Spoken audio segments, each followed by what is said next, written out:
जय हिंद। मैं संजय सिंह आप सभी को आप सबके YouTube channel Sanjay online study zone पर स्वागत करता हूं। ये भारतीय संविधान का 17वां वीडियो होगा। इसमें संसदीय समितियां से जितने भी प्रश्न पूछे गए हैं पीसीएस एग्जामों में, वो सारे प्रश्न मैं लाया हूं। और इससे पहले मैं 16 वीडियो बना चुका हूं। यदि उसे आप नहीं देखें तो जाकर उसे देखें। प्लेलिस्ट बना हुआ है। प्लेलिस्ट का लिंक भी मैं इस वीडियो के डिस्क्रिप्शन बॉक्स में डाल दूंगा। तो यदि अच्छा लगता हो इस वीडियो को और कुछ भी सीखने को लिए मिलता हो इस वीडियो से, तो आप लाइक, शेयर एंड सब्सक्राइब अवश्य करें। दोस्तों के ग्रुप में शेयर करना ना भूले दोस्तों। तो चलिए, संसदीय समितियां से जो प्रश्न पूछे गए हैं घटना चक्र बुक में स्टार्ट करते हैं। फर्स्ट क्वेश्चन है, क्वेश्चन नंबर पहला क्या बता रहा है, निम्नलिखित में से कौन सी एक सबसे बड़ी संसदीय समिति है। सबसे बड़ी संसदीय समिति कौन सी है? तो ऑप्शन है लोक लेखा समिति, प्रकलन समिति, सरकारी उपकरण समिति, याचिका समिति। कौन है? तो ऑप्शन नंबर बी होगा, प्रकलन समिति। सबसे बड़ी समितियां कौन है? प्रकलन समितियां हैं, सबसे बड़ी समितियां हैं। ठीक है, ऑप्शन नंबर बी मेरा सही आंसर होगा। लोक लेखा समिति में कितने सदस्य होते हैं? 22 सदस्य होते हैं लोक लेखा में। 22 में से 15 लोकसभा से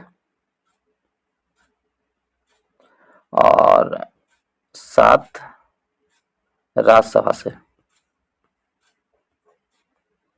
ठीक है, प्रकलन समिति में कुल 30 सभी के सभी लोकसभा से,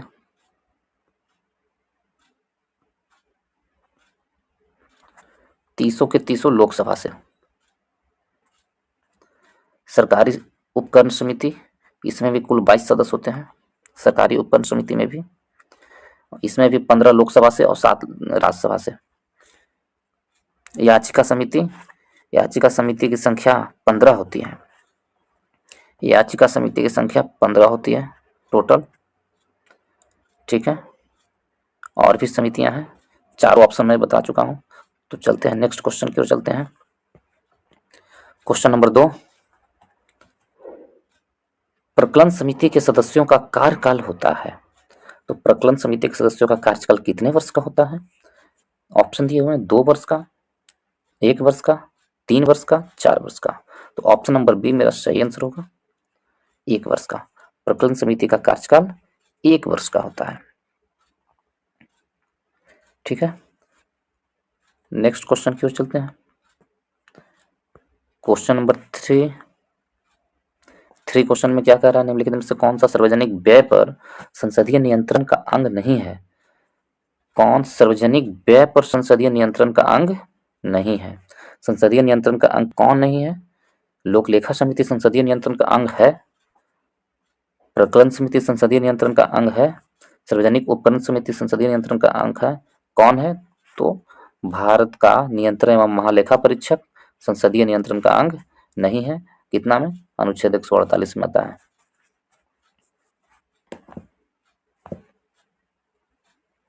नेक्स्ट प्रश्न की ओर, क्वेश्चन नंबर 4 की ओर चलते हैं हम लोग। संसद की अस्थायी समिति के सदस्यों को लोकसभा एवं राज्यसभा से किस अनुपात में लिया जाता है? तो संसद की अस्थायी समिति के सदस्यों को तो एक अनुपात बनाया गया है। संसद की अस्थायी समिति के सदस्यों से लोकसभा और राज्यसभा में कितने अनुपात में लिया जाता है? तो अस्थायी समितियों से संसद के, उसमें लोकसभा से 2 और राज्यसभा से 1, यानी 2:1 में लिया जाता है। ऑप्शन नंबर ए मेरा सही आंसर होगा। कितने? 2:1 के रेशियो में लिया जाता है संसद की अस्थायी समितियों में। ऑप्शन नंबर ए मेरा सही आंसर हो गया। और जैसे कि तदर्थ समिति में इस तरह से ही लिया जाता है। लोक लेखा समिति अपवाद के रूप में छोड़ करके बाकी सभी में 2:1 से लिया जाता है। नेक्स्ट प्रश्न की ओर चलते हैं। क्वेश्चन नंबर 5 में निम्नलिखित कथनों पर विचार कीजिए। लोक लेखा समिति का अध्यक्ष लोकसभा अध्यक्ष द्वारा नियुक्त किया जाता है। क्या यह सही है? कथन 2 है, लोक लेखा समिति में लोकसभा सदस्य, राज्यसभा सदस्य और उद्योग तथा व्यापार के कुछ जाने माने व्यक्ति सम्मिलित होते हैं। ये तो 2 गलत है। कह रहा है निम्नलिखित में कौन से सही है? तो ऑप्शन नंबर ए सही है, लोक लेखा समिति के अध्यक्ष लोकसभा अध्यक्ष द्वारा नियुक्त किया जाता है। तो ये सही है। तो केवल ऑप्शन नंबर ए मेरा सही आंसर होगा। इस प्रकार तो केवल एक सही है। नेक्स्ट प्रश्न की ओर चलते हैं हम लोग। प्रश्न नंबर 6 में कथन दिए हुए हैं, 3 कथन है, उसमें से कौन सही है? लोक लेखा तथा सार्वजनिक उपकरणों की समितियों से राज्यसभा के सदस्य भी संबंधित होते हैं, जबकि प्रकलन समिति के लिए सदस्य केवल लोकसभा से ही लिए जाते हैं। ठीक है। तो संसदीय कार्य मंत्रालय कुल मिलाकर के संसदीय कार्यों की मंत्रिमंडलीय समिति के निर्देश में कार्य करते हैं। 3 नंबर, विभिन्न मंत्रालयों में भारत सरकार द्वारा गठित समितियां परिषद, मंडलों एवं उद्योगों के सदस्यों को संसदीय कार्य मंत्री नामित करते हैं। तो देखिए इसमें 6 नंबर में है कि लोक लेखा तथा सार्वजनिक उपकरणों की समिति से राज्यसभा के सदस्य भी संबंधित है, और जबकि प्रकलन समिति में केवल लोकसभा के। एक मतलब बिल्कुल सही है, कह रहा है कथन कौन सत्य है? एक वाला सही है, संसदीय कार्य मंत्रालय कुल मिलाकर संसदीय कार्यों की मंत्रिमंडलीय समिति के निर्देश में कार्य करते हैं। 2 भी सही है, विभिन्न मंत्रालयों में भारत सरकार द्वारा गठित समितियां परिषदों, मंडलों एवं आयोग के सदस्यों को संसदीय कार्य मंत्री नामित करता है। ये भी सही है। तो 1, 2, 3 तीनों के तीनों सही है। इस प्रकार ऑप्शन नंबर डी मेरा सही होगा। ऑप्शन नंबर डी मेरा सही होगा। नेक्स्ट प्रश्न की ओर चलते हैं, क्वेश्चन नंबर 7 की ओर। 7 में कहा जा रहा है कि निम्नलिखित में से किस समिति में राज्यसभा का प्रतिनिधित्व नहीं होता है? तो राज्यसभा का प्रतिनिधित्व किसमें नहीं होता है? इसमें 4 ऑप्शन दिए हुए हैं। तो देख लीजिए, लोक लेखा समिति में होता है 7 गो राज्यसभा से, सार्वजनिक उपकरण समिति में भी 7 गो, और आकलन समिति में और सरकारी आश्वासन समिति में। किसमें राज्यसभा का नहीं होता है? तो आकलन समिति, option number C. Option number C में आकलन समिति में राज्यसभा का नहीं होता है। ठीक है, ऑप्शन नंबर सी मेरा सही आंसर होगा। आकलन समिति में राज्यसभा से कोई भी सदस्य नहीं होते हैं, सबके सब लोकसभा सदस्य होते हैं। नेक्स्ट प्रश्न पर चलते हैं, क्वेश्चन नंबर 8 की ओर। संसद की लोक लेखा समिति का प्रमुख कार्य है। संसद की लोक लेखा समिति का प्रमुख कार्य क्या है? शासन के वित्तीय लेखा एवं विनियमन तथा कंट्रोलर एवं ऑडिटर जनरल की रिपोर्ट का परीक्षण करना। संसद की लोक लेखा समिति का ये कार्य है। ठीक है। बी में सार्वजनिक क्षेत्र की इकाइयों के उच्च पदों पर नियुक्ति करना, नीति के अनुसार वित्तीय प्रावधानों का परीक्षण करना। इनमें से कोई नहीं। तो ऑप्शन नंबर सी मेरा सही आंसर होगा। नीति के अनुसार वित्तीय, सॉरी ये गलत होगा, सी नहीं। क्या वो हमसे पूछ रहा है कि संसद की लोक लेखा समिति का प्रमुख कार्य क्या है? तो इसका प्रमुख कार्य है शासन के वित्तीय लेखा एवं विनियमन तथा कंट्रोलर एवं ऑडिटर जनरल की रिपोर्ट को परीक्षण करना। ठीक है, कंट्रोलर एवं ऑडिटर जनरल के रिपोर्ट को परीक्षण करना। ऑप्शन नंबर ए मेरा सही आंसर होगा। लोक लेखा समिति पब्लिक अकाउंट कमिटी, इसमें कुल मिला के 22 सदस्य होते हैं। इसमें से 15 जो लोकसभा से होते हैं और 7 राज्यसभा से होते हैं। इनका प्रमुख कार्य है शासन के वित्तीय लेखा एवं विनियमन तथा कंट्रोलर एवं ऑडिटर जनरल की रिपोर्ट का परीक्षण करना।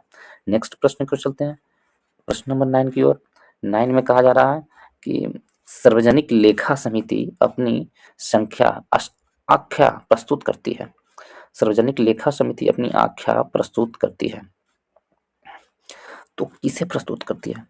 तो किसे प्रस्तुत करती है? संसद को, राष्ट्रपति को, प्रधानमंत्री को, वित्त मंत्री को। तो ऑप्शन नंबर ए संसद को प्रस्तुत करती है सार्वजनिक लेखा समिति।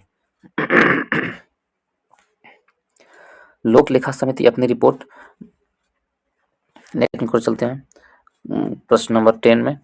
लोक लेखा समिति अपनी रिपोर्ट प्रस्तुत करती है। तो लोक लेखा समिति अपनी रिपोर्ट किसे प्रस्तुत करती है? नियंत्रण एवं महालेखा परीक्षक को, लोकसभा के स्पीकर को, संसदीय मामलों की मंत्री को, भारत के राष्ट्रपति को। तो ऑप्शन नंबर बी मेरा सही आंसर होगा। लोक लेखा समिति अपनी रिपोर्ट लोकसभा के स्पीकर को प्रस्तुत करती है। ऑप्शन नंबर बी मेरा सही आंसर होगा 10 का।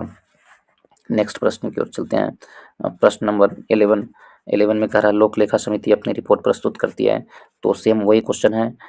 ऑप्शन नंबर ए लोकसभा समिति को रिपोर्ट प्रस्तुत करती है लोक लेखा समिति। फास्ट करके पार कर दीजिए इसे।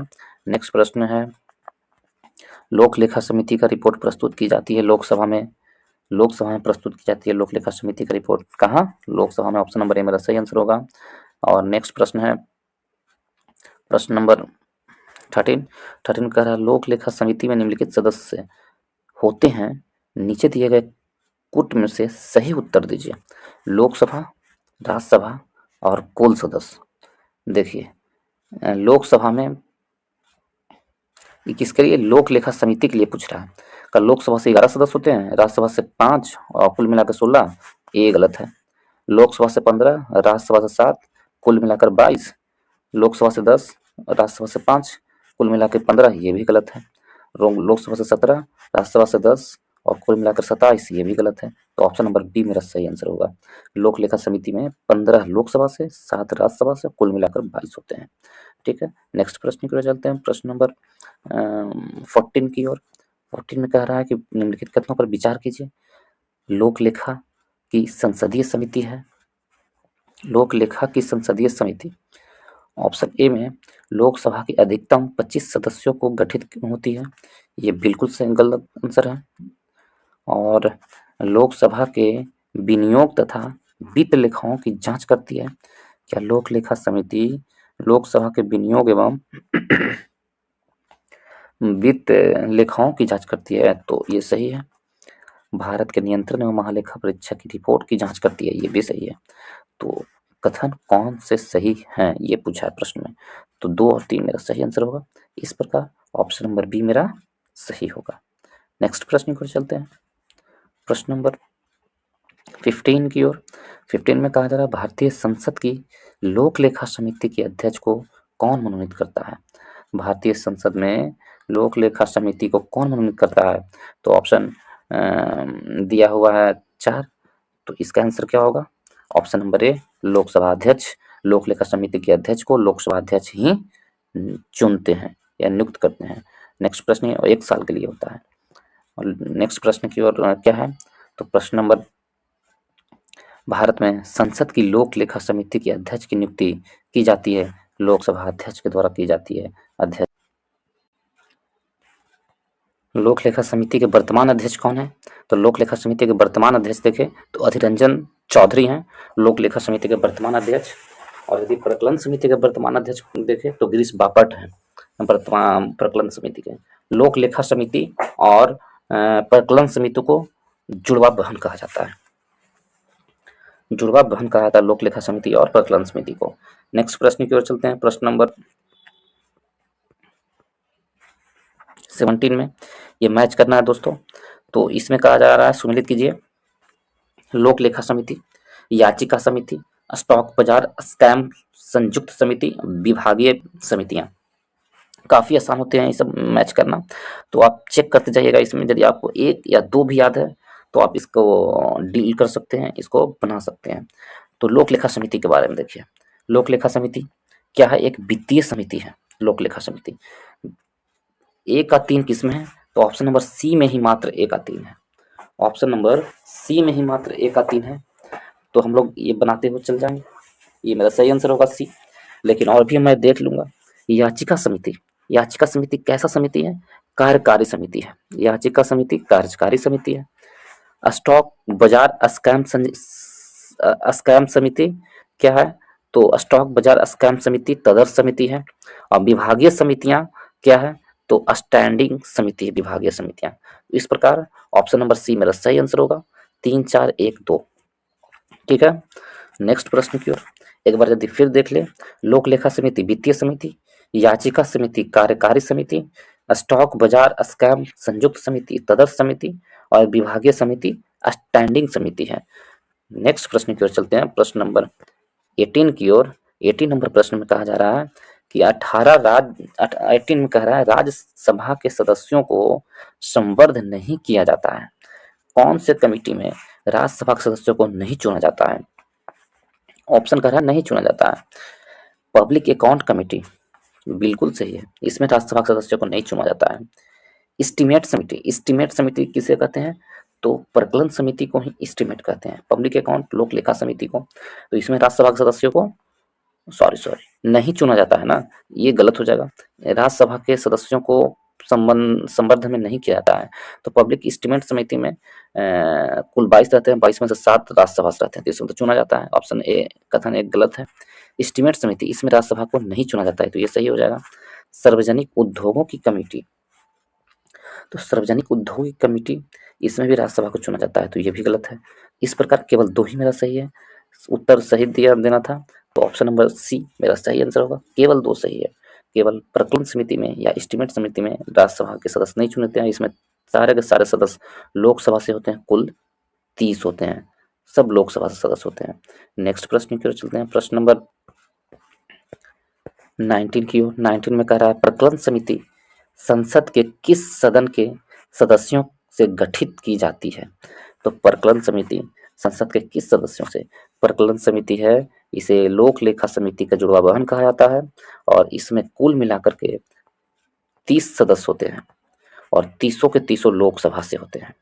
तो ऑप्शन नंबर सी मेरा सही आंसर होगा। प्रकलन समिति में 30 सदस्य होते हैं और 1 वर्ष के लिए चुना जाता है, लोकसभा से चुना जाता है। ठीक है, नेक्स्ट प्रश्न की ओर चलते हैं, प्रश्न नंबर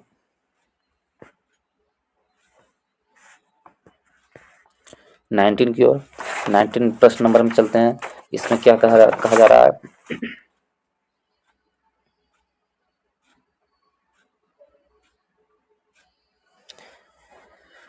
निम्नलिखित कथनों कौन सी भारतीय संसद की वित्तीय समितियां हैं? वित्तीय समितियां कौन है? 20 नंबर क्वेश्चन में, 19 हो गया, 20 नंबर क्वेश्चन में वित्तीय समितियां कौन है? तो इसमें 4 ऑप्शन दिए हुए हैं, देख लीजिए कौन सा वित्तीय समितियां हैं। वित्तीय समितियां, तो इसमें सार्वजनिक लेखा समिति वित्तीय समितियां हैं, प्रकलन समिति वित्तीय समितियां हैं, सार्वजनिक उपकरण समिति वित्तीय समितियां हैं। इस प्रकार ऑप्शन नंबर डी मेरा सही आंसर होगा। 1, 2 एंड 3 सभी के सभी वित्तीय समितियां हैं। नेक्स्ट प्रश्न की ओर चलते हैं, प्रश्न नंबर 21 की ओर। 21 में निम्नलिखित में से कौन सी भारतीय संसद की वित्तीय समितियां हैं? ये भी वही प्रश्न है, तो अभी हमने बता दिया कौन है जो भारतीय संसद की वित्तीय समितियां हैं। तो इसमें भी देखा जाए, इसको थोड़ा छोटा कर लें ताकि ऑप्शन मुझे मिल सके, दिख सके ऑप्शन। तो वित्तीय समितियां, प्रकलन समिति वित्तीय समितियां हैं, बिल्कुल सही है। प्रकलन समिति क्या है? वित्तीय समितियां। लोक लेखा समिति वित्तीय समितियां, और लोक उपकरण समिति भी वित्तीय समितियां। संसद सदस्यों के वेतन में भत्ते संबंधित संयुक्त समिति, ये वित्तीय समितियां नहीं है। तो option number A B C, option number C मेरा सही आंसर होगा। ये सभी वित्तीय समितियां हैं। ठीक है, यदि हम प्रकलन समिति में देखें, प्रकलन समिति में सदस्यों की संख्या 30 होती है, और 1 वर्ष के लिए चुना जाता है इसमें। और लोक लेखा समिति में सदस्यों की संख्या 22 होती है, 15 लोकसभा से, 7 राज्यसभा से। इसमें भी सदस्यों को कितना, इसमें भी सदस्यों को 1 वर्ष के लिए चुना जाता है। लोक उपकरण समिति, इसमें 22 सदस्य होते हैं, 15 लोकसभा से प्लस 7 राज्यसभा से। इसमें भी 1 वर्ष के लिए कार्य करते हैं सदस्य। तो ये सारे सभी का आंसर क्या होगा? ये सभी वित्तीय समितियां हैं। बाकी डी है जो वित्तीय समितियां नहीं है, तो इस प्रकार ऑप्शन नंबर सी मेरा सही आंसर होगा।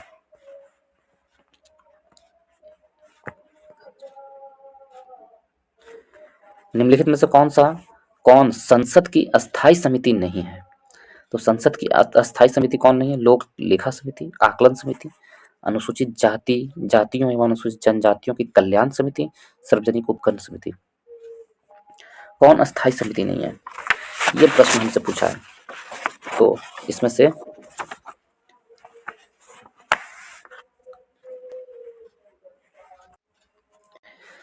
तो कौन अस्थायी समिति है? अस्थायी समिति नहीं है। देखिए 2 प्रकार की समिति होती है, एक अस्थायी समिति, एक अस्थायी समिति। स्टैंडिंग कमिटी एंड एक एडहॉक कमेटी। तो इसमें जो ऑप्शन दिया हुआ है इसमें सभी के सभी क्या है, अस्थायी समिति है। लोक लेखा समिति अस्थायी समिति है, आकलन समिति अस्थायी समिति है, अनुसूचित जाति अनुसूचित जनजातियों के कल्याण समिति अस्थायी समिति है और सार्वजनिक उपकरण समिति अस्थायी समिति है। ये चारों ऑप्शन है जो अस्थायी समिति है। इस प्रकार इसमें कोई भी आंसर नहीं है जो अस्थायी समिति नहीं है। यदि ई आंसर रहते, ई रखते सभी और इनमें से कोई नहीं, तो ऑप्शन नंबर ई मेरा सही आंसर होता। नेक्स्ट प्रश्न की ओर चलते हैं। प्रश्न नंबर 23 की ओर, निम्नलिखित में से किसके बारे में संसदीय समिति गठित नहीं की गई है? इसके बारे में संसदीय समिति गठित नहीं की गई है। सार्वजनिक उद्योग उद्यमों के बारे में संसदीय समिति गठित नहीं की गई है, सरकारी आश्वासनों के बारे में संसदीय समिति नहीं गठित की गई है, आकलनों के बारे में, या डी में अल्पसंख्यकों के कल्याण के बारे में। तो ऑप्शन नंबर डी मेरा सही आंसर होगा। अल्पसंख्यकों के कल्याण के बारे में संसदीय समिति का गठन नहीं किया गया है। नेक्स्ट प्रश्न की ओर चलते हैं। प्रश्न नंबर 24 की ओर। 24 में क्या कहा जा रहा है?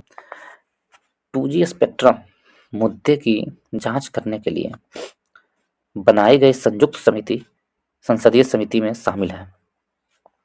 दोनों सदनों में से प्रत्येक 15 सदस्य।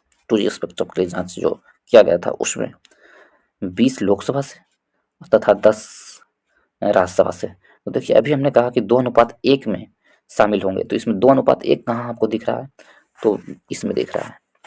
बाकी ऑप्शन में है 3:2, इसमें भी इसमें 3:2 दिख रहा है। 2:1 में जब भी ऐसे मुद्दों पर संसदीय समिति का काउंट होगा, खाली लोक लेखा समिति को छोड़कर, तो उसमें 2:1 के अनुसार में ही नियुक्त किए जाएंगे। तो 2 है लोकसभा से और 1 रेशियो है राज्यसभा से। तो ऑप्शन नंबर बी मेरा सही आंसर होगा। 2G स्पेक्ट्रम मुद्दों की जांच के लिए चुने गए थे, ठीक है। और इसके संयुक्त समिति जेपीसी कहलाता है और 24 फरवरी 2011 में चुना गया था और पारित हुआ था कब? मार्च 2011 में पारित की गई थी, ठीक है। कुल 30 संसद सदस्य शामिल किए गए थे, इसमें से 20 लोकसभा से और 10 राज्यसभा से 2G स्पेक्ट्रम की जांच के लिए चुने गए थे, 2G घोटाला के जांच के लिए। नेक्स्ट प्रश्न की ओर। प्रश्न नंबर, यदि हम 25 को देखें, 25 में क्या कह रहा है? 2G स्पेक्ट्रम कांड की जांच करने हेतु बनी संसद की संयुक्त समिति का अध्यक्ष कौन था? तो इसमें अध्यक्ष कौन थे जो 20 लोकसभा से और 10 राज्यसभा से चुने गए थे, कुल मिलाकर 30 सदस्य चुने गए थे, उसके अध्यक्ष कौन थे? तो उसके अध्यक्ष 4 ऑप्शन दिए हुए: मुरली मनोहर जोशी, पीसी चौको, एबी वर्धन, सीताराम येचुरी। 2011 में चुनी गई थी ये समितियां। तो मीरा, उस समय लोकसभा के अध्यक्ष कौन थे? मीरा कुमार थे। उन्होंने पीसी चौको की नियुक्त किया था इसके अध्यक्ष के रूप में। किनको? पीसी चौको की। ऑप्शन नंबर बी मेरा सही आंसर होगा, ठीक है। नेक्स्ट प्रश्न की ओर चलते हैं। प्रश्न नंबर 26 की ओर। 26 में कहा जा रहा है कि भारतीय संसद किस रीति के प्रशासन पर नियंत्रण करती है? तो एडमिनिस्ट्रेशन करती है किस नीति के संसाधन? संसदीय समिति के माध्यम से, विभिन्न मंत्रालयों की परामर्शदात्री समितियों के माध्यम से, प्रशासकों से आवधिक प्रतिवेदन भिजवाकर, या कार्यपालिका को रीट जारी करने के लिए बाध्य कर कर। तो ऑप्शन नंबर ए मेरा सही आंसर होगा। संसदीय समितियों के माध्यम से भारतीय संसद प्रशासनिक नियंत्रण पर कार्य करती है। ऑप्शन नंबर ए मेरा सही आंसर होगा। नेक्स्ट प्रश्न की ओर चलते हैं। प्रश्न नंबर 27 की ओर। 27 में थोड़ा लंबा प्रश्न है, तो पहले प्रश्न को ही देख लेता हूँ, उसके बाद उसे देखूंगा। तो प्रश्न में कह रहा है कि भारत की संसद के संदर्भ में निम्नलिखित में से कौन सी संसदीय समिति इसकी समीक्षा करती है और सदन को सूचित करती है कि जो विनियमन, नियम, उपनियम, उपविधि आदि बनाने की शक्तियां संविधान द्वारा प्रदत्त है या सदन द्वारा प्रत्यायोजित है, उनका कार्यपालिका द्वारा इन प्रत्यायोजनों, डेलीगेशन की परिधि के भीतर उचित प्रयोग हो रहा है, यह कौन जांच करता है? तो 4 ऑप्शन दिए हुए हैं, चारों ऑप्शन को पहले देख लिया जाए। इसमें ऑप्शन है सरकारी आश्वासनों संबंधित समितियां जांच करती है, अधीनस्थ विभाग विधान समितियां, नियम समितियां, कार्य सलाहकार या बिजनेस एडवाइजरी समितियां कौन जारी करती है ऐसा? तो ऑप्शन नंबर बी मेरा सही आंसर होगा, अधीनस्थ। ऑप्शन नंबर बी अधीनस्थ संबंधित समितियां जारी करती है ये। तो इस प्रकार ऑप्शन नंबर बी मेरा सही आंसर होगा। नेक्स्ट प्रश्न की ओर चलते हैं और इस चैप्टर का अंतिम प्रश्न ये होगा। तो यदि अच्छा लगा हो या दोस्तों तो इस वीडियो को लाइक शेयर एंड सब्सक्राइब अवश्य करें। कुछ भी सीखने के लिए मिला हो तो दोस्तों के ग्रुप में शेयर करें। चलिए इस वीडियो का लास्ट क्वेश्चन को देखते हैं और इसका आंसर भी आप लोग बताइए। भारत के दूरसंचार, बीमा, विद्युत आदि जैसे क्षेत्रों में स्वतंत्र नियामकों का पुनरीक्षण निम्नलिखित में से कौन करते हैं या करती हैं? एक में संसद द्वारा गठित तदर्थ समितियां, संसदीय विभाग संबंधित अस्थायी समितियां, वित्त आयोग, वित्तीय क्षेत्र विधायी सुधार आयोग या 5 में नीति आयोग कौन करते हैं? तो ये 5 ऑप्शन दिए हुए हैं, 4 ऑप्शन दिए हुए हैं, इसमें से कौन सही है? तो संसदीय द्वारा गठित तदर्थ समितियां ये करते हैं और संसदीय विभाग संबंधित अस्थायी समितियां ये करते हैं, बाकी ये सब नहीं करते हैं। तो ऑप्शन नंबर 1 और 2 मेरा सही आंसर होगा। इसमें सही उत्तर को चुनना है तो ऑप्शन नंबर ए में दिया हुआ 1 और 2। इस प्रकार 28 का आंसर 1 और 2 मेरा सही है। तो इस वीडियो का ये लास्ट क्वेश्चन था। यदि आप लोग को अच्छा लगा हो तो इस वीडियो को लाइक शेयर एंड सब्सक्राइब करना ना भूलें। इसके साथ ही मैं इस वीडियो को समाप्त करता हूँ। तब तक के अपना ख्याल रखिएगा। धन्यवाद।